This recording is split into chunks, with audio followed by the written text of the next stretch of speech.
And there's a lot of misconceptions about our industry. So staying involved is, I've done it. And that's kind of why I've also done a lot in regards to the docuseries on our industry and stuff like that.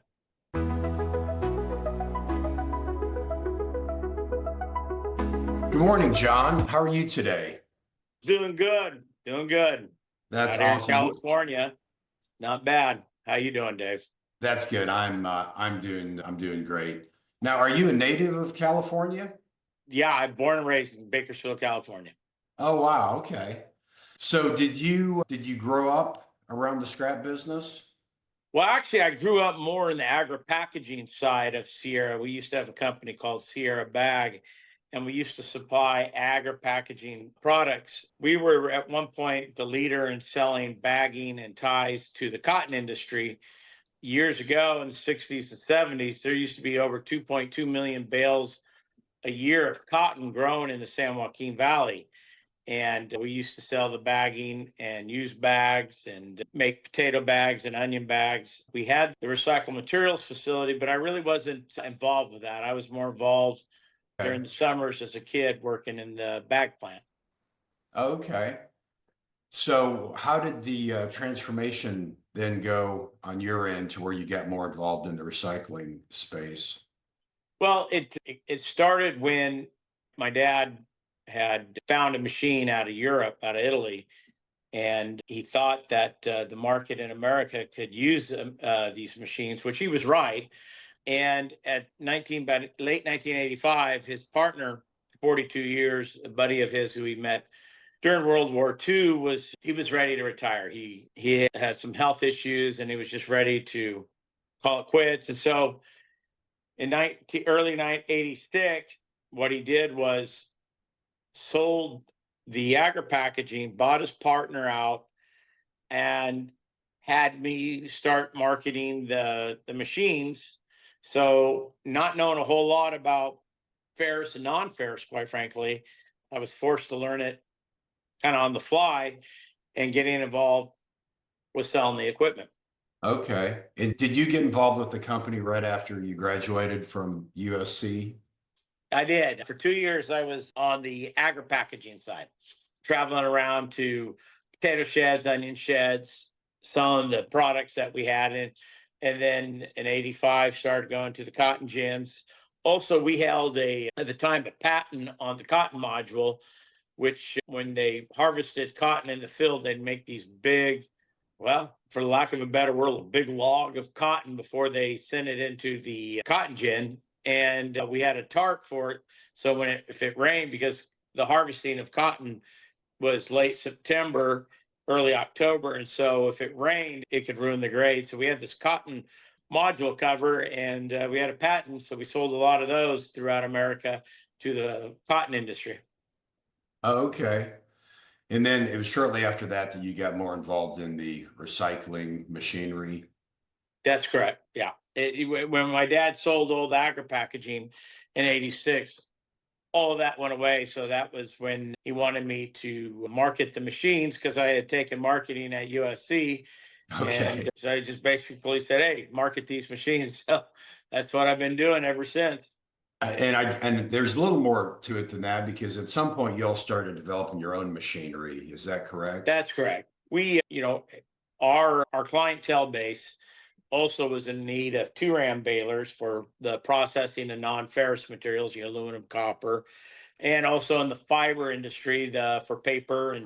And so we decided to start building 2 ram balers, and hired an engineer who was at the time unemployed, and got involved and built a plant down in southern Georgia and expanded today. So we opened up in October of 2008, and building 2 ram balers and conveyors for the metal side and also the waste sector. So that's grown nicely over the years. That is great. And then you guys have expanded your product offering then beyond that to other aspects, right?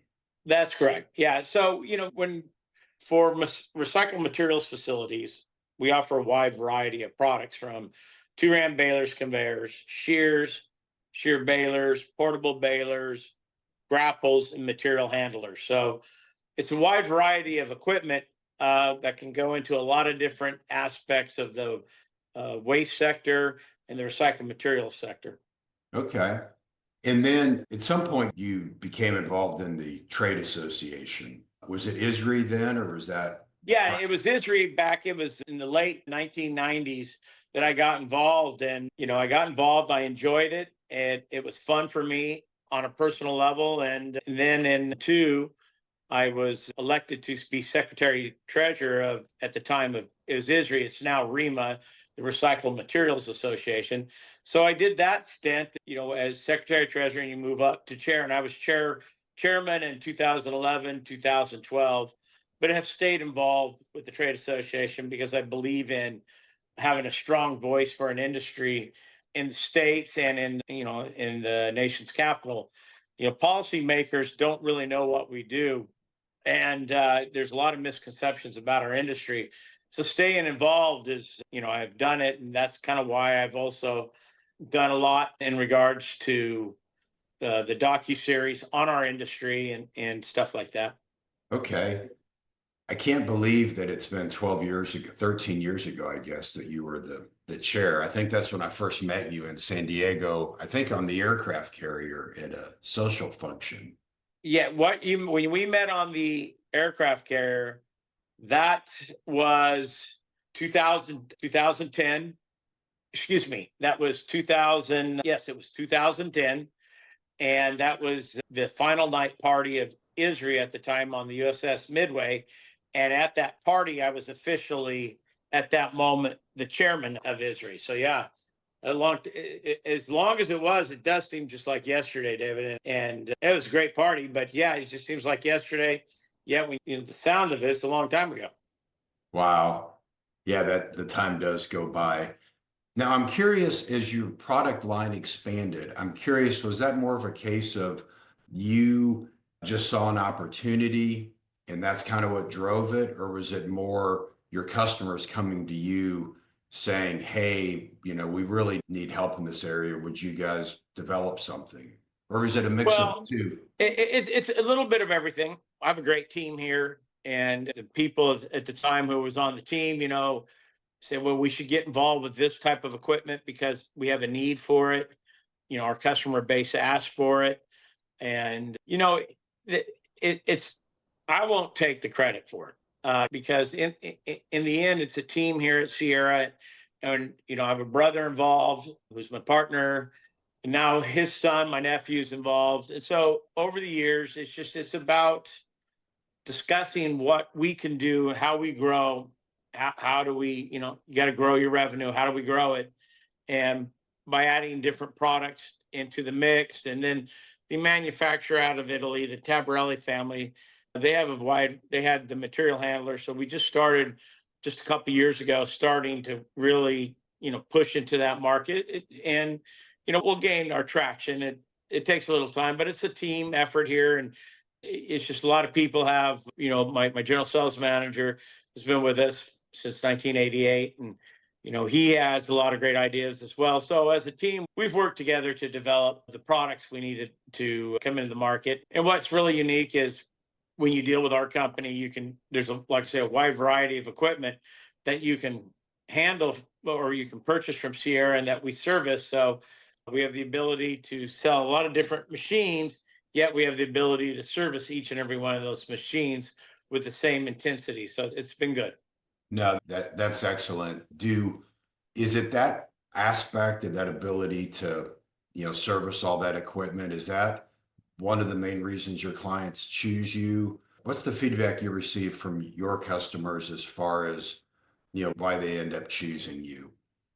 Well, there's a lot of reasons. We have built, a really good reputation, and we work on it every day to improve in our service department. We carry the parts and we have the technicians, but we also have a very high quality piece of equipment.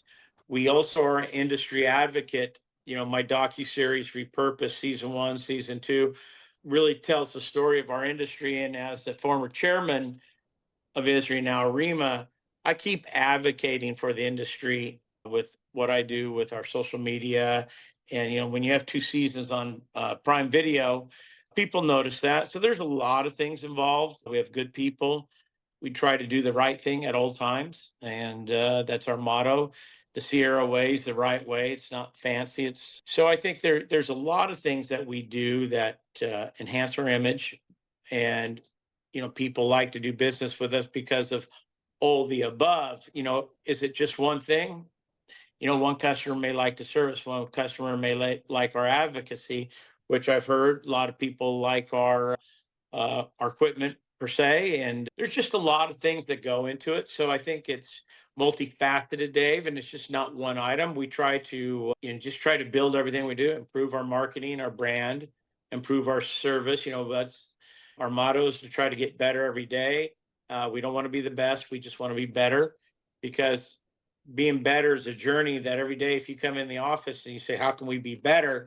You don't rest on what you did yesterday. So it's, we got a good culture. We got great people. Our technicians also are a great face to the company, our salespeople as well. So I think it's just a multitude of things. Well, that's a insightful answer. I appreciate that. As far as that docuseries, I've always been curious, like, what's the story behind that? Did you just wake up one day and say, you know what, I want to be on TV, or was it a little different than that? Oh, it's a lot different than that. Interesting how it all came about. A gentleman I've worked with, Darren Doan, for over a decade on creating content and, and stuff we've done together.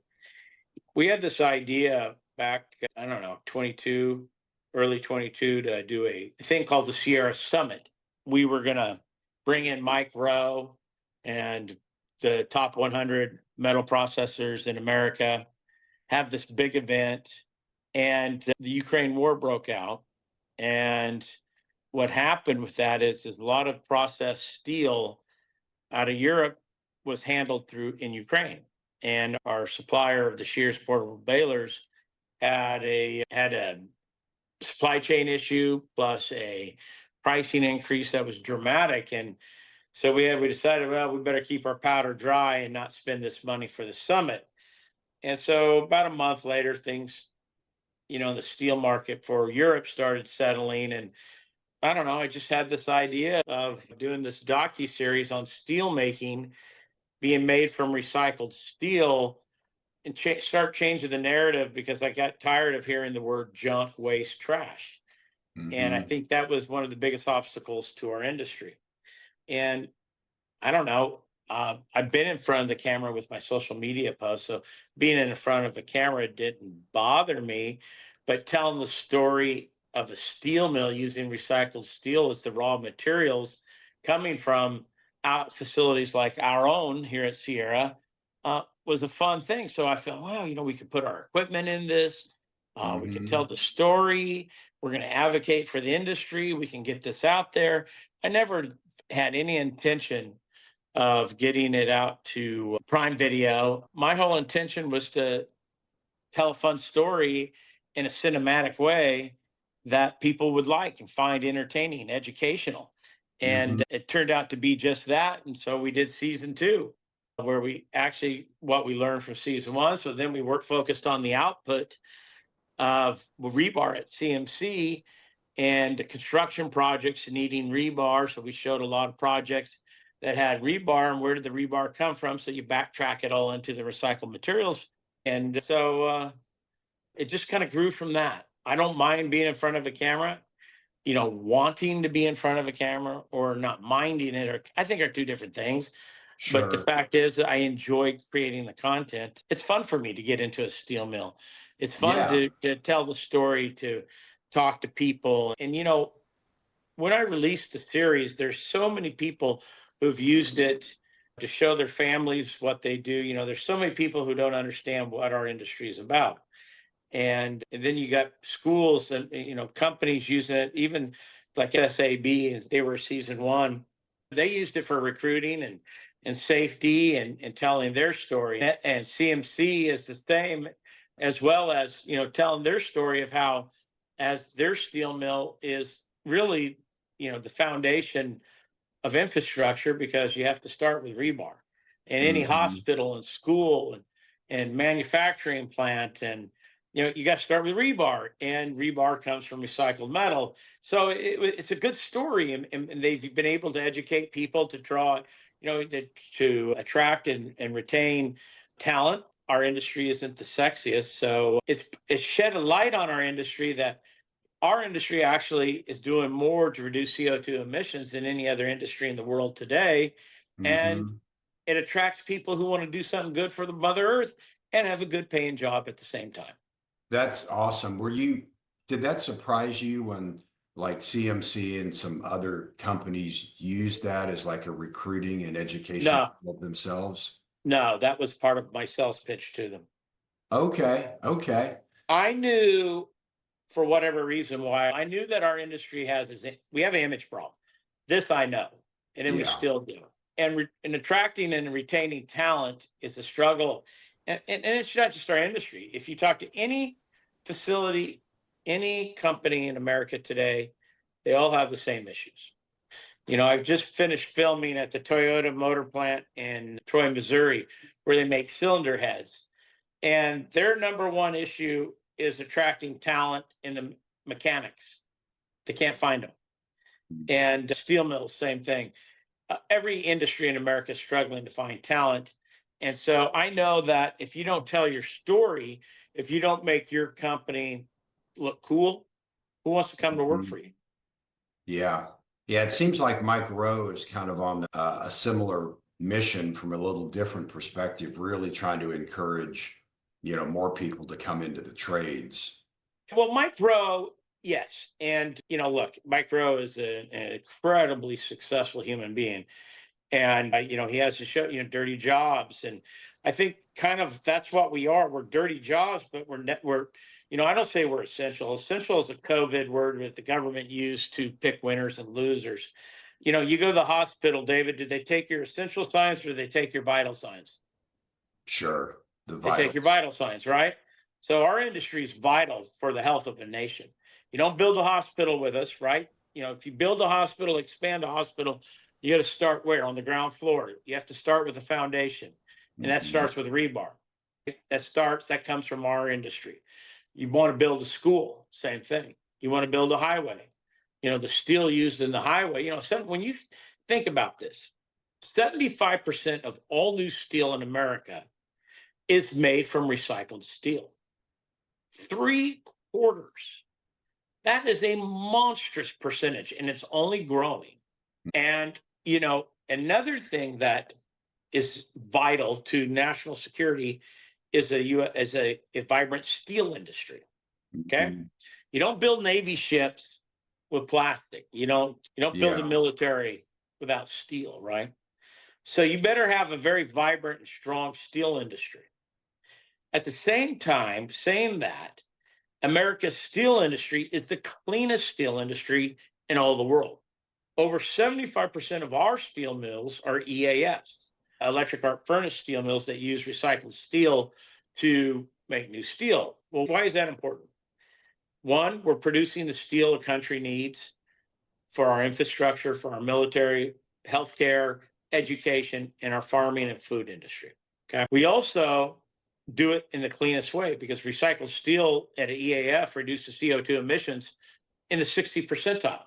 And now that the advent, there's more micro mills coming online, more straight line casting of products in steel mills with the new mills coming online, which reduce the energy consumption and reheating and continuous casting. So you're actually starting to see the numbers improve versus the BOF furnaces that you see that are heavy in China and India and Russia and Europe, South America. Yes, there are new EAFs going to those parts of the world, but their main steel production comes from the integrated steel mill that uses coking coal and iron ore, which is far greater pollutant, gives off far greater CO2 emissions. So not only is our steel industry vibrant in the United States, we are the cleanest in all the world. So we really are leading the way. And I think that's kind of why I want to tell the story, because people don't, sure. we did man on the streets. You get me started on this, but people don't know steel's the most recycled item in America today. People don't even know what a steel mill is. They don't even know where new steel comes from. You Mhm. drive a car, you don't have any idea.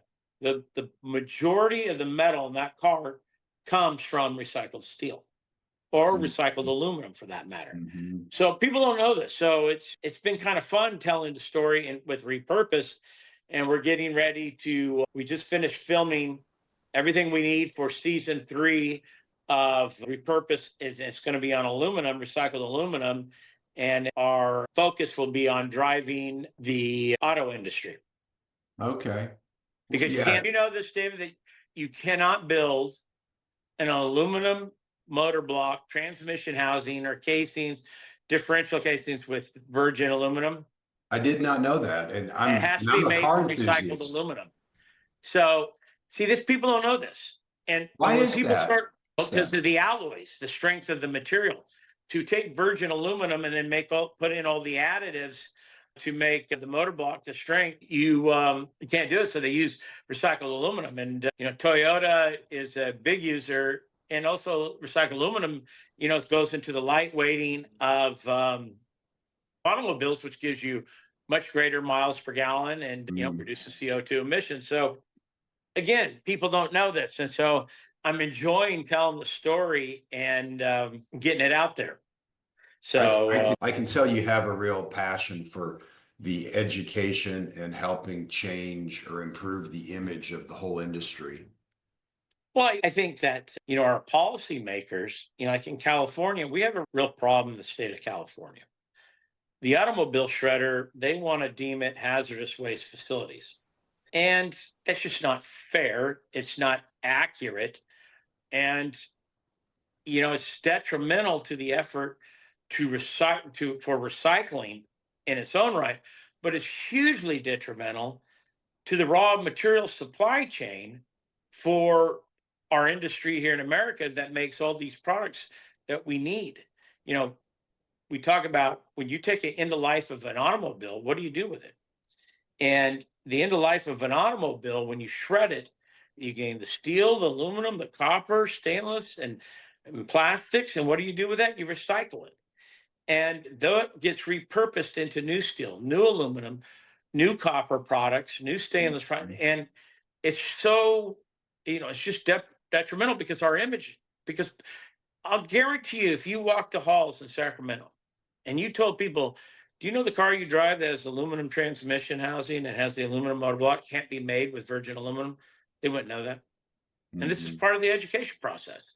And I think once people know more about what our industry is, they'll realize how vital we are. And that's really been a lot of fun for me. And, season 3, as we're getting ready to do it, going to use, our facility here in Bakersfield as, where we process aluminum, we bale it in the balers we make. And it's a lot of fun to be able to say the balers we sell that bale aluminum are made from steel that comes from recycled steel from Mhm. SSAB that we did in season 1. So it really shows the circularity of our industry and what real sustainability really is. It's a buzzword, and people, quite frankly, just have no clue what it really means. So I'm trying to bring out the real identity of our industry and try to really change the narrative because it needs to be changed. Once we were heroes during World War II by supplying the mills with all the metals they needed to fight tyranny, and now we're the bad guys. Um, Mhm. that's we got to get back to being the good guys again. I agree. I mean, I understand that, just general building anything in California has become more challenging and regulatorily limited.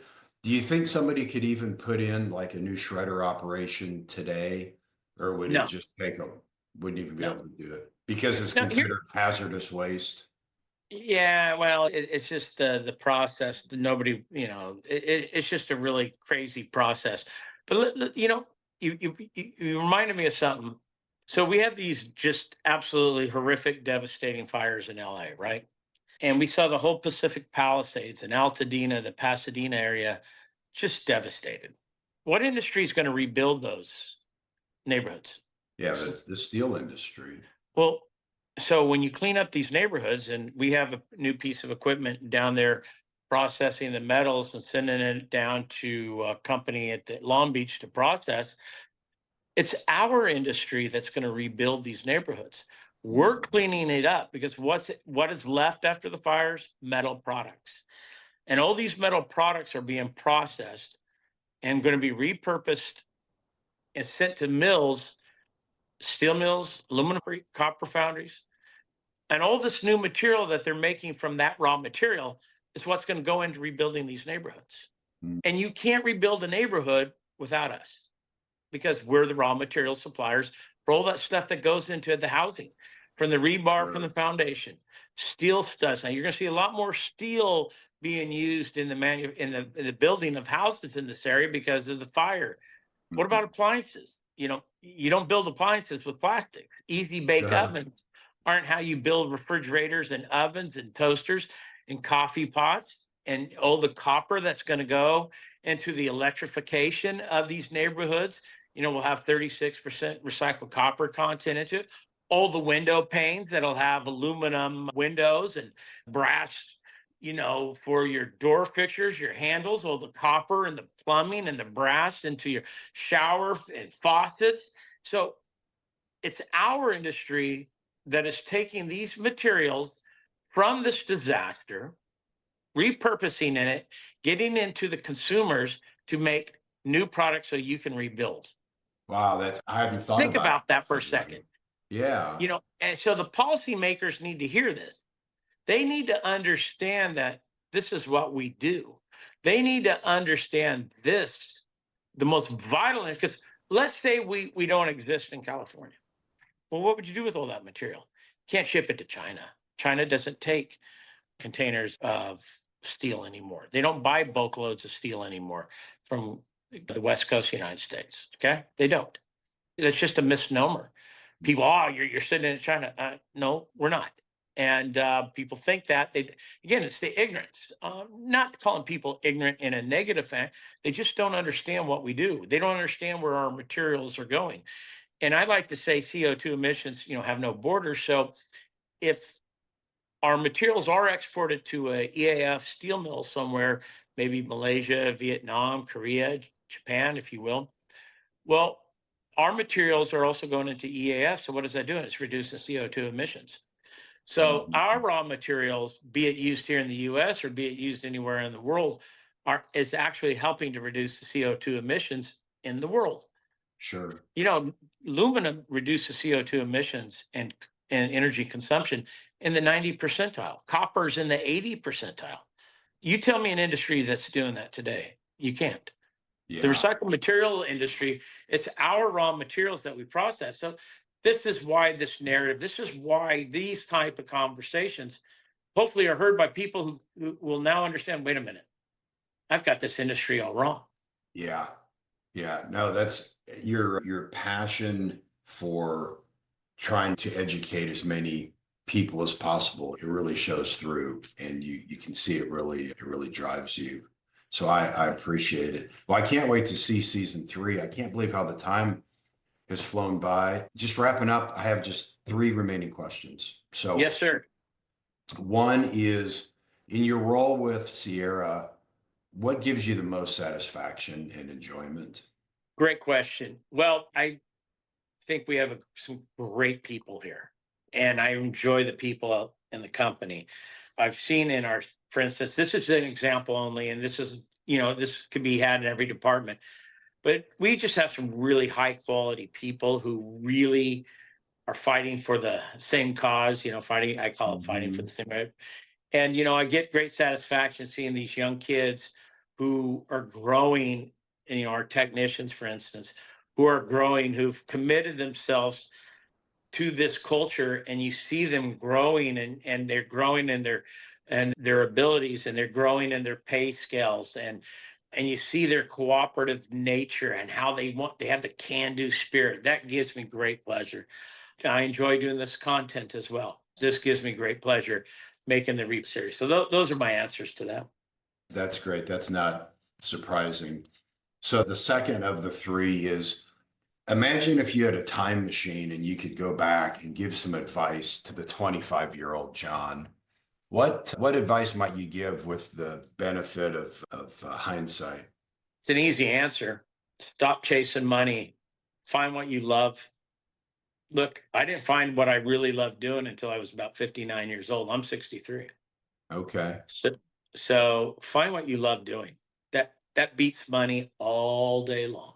Yeah. And the money ends I up just think seeing the chasing money, it's great. I mean, sure, it's I've done well. I'm not going to begrudge it, but I think the one who smiles and is happiest wins the game of life, not the one with the biggest bank account. Yeah. I look at Warren Buffett, a guy worth just oodles and oodles. I've never seen that dude smile. He is just a grumpy old man. That's my perception of him. My Hmm. point, and maybe he is a gregarious guy in person, but God, his persona is just grumpy. And Hmm. my point to you is, money doesn't buy happiness. Sure, it makes misery more tolerable, as my dad used to say. But I would tell the 25-year-old me, stop chasing money and find happiness through what you love doing. A great answer. So the last question is there anything that we did not discuss today that you wish we had? Well, no, I think, Davey, your company with what you do with your IT disc and helping with consulting, that's important. There's so many facets of our industry that people can improve upon. And I guess what we didn't talk on are areas in which, how can an individual who sees this and is in the recycled materials industry capitalize on stuff that they don't know exist? And what you do, I mean, I get what you do. And so how do people really, where do they go to learn more about this industry and how they can improve their business? you know Work there's a lot of things that can be done. You got to be careful how you say this, because you know taxes are burdensome, especially when you live here in California. How can you have a legitimate business concern that can reduce your taxes legally? Because avoiding taxes is one thing. Evading is illegal. You Right. go to Right. jail for evading taxes. And so it's hard because I'm not an accountant and I don't understand the whole time, but there's so much more, I think, for people to learn about our industry. And I think, David, with what you're doing with your setting up companies that are exporters, to understand the benefit of the laws that are out there for companies that export, well, people need to take more, learn more about that. And I think that's, I wish I could have touched more on it. I don't know it like you do, but it is something that I think that's what I would say, is to help people learn there's other avenues to make your business grow and save some of your money. And when you save legally on taxes, you're saving money. So you can invest that in your company. No, I appreciate you mentioning that. And, my most satisfying part of my role is helping our entrepreneurial clients, increase their after tax income. It's really it's such a privilege to be, kind of in the stands watching these amazing entrepreneurs do their magic. And, we have scrap metal clients who have, the last decade have, increased their business 10x. And I'm not saying that's because of the IC disc. It probably has little to do with it, but it's just very enjoyable to see the best and the brightest entrepreneurs just, do their magic. So that's why I'll be at the REMA conference in May. I can't spend enough time with those people. It's a blast. Well, John, thank you again for your time. And I look forward to seeing you in San Diego in a couple Yes, of months, sir. I presume. Yes, sir. I'll be there. I'll be coming for my son's graduation at TCU. So I'll arrive. I'll miss some of the governance. As a former chair, you're always involved with that. But I'll be there for the show, and I'll have my son will be a graduate, and will have no more kids going to school. That's awesome. Well, that's also a landmark event. Well, hey, John, thank you again for your time. I really Thank you.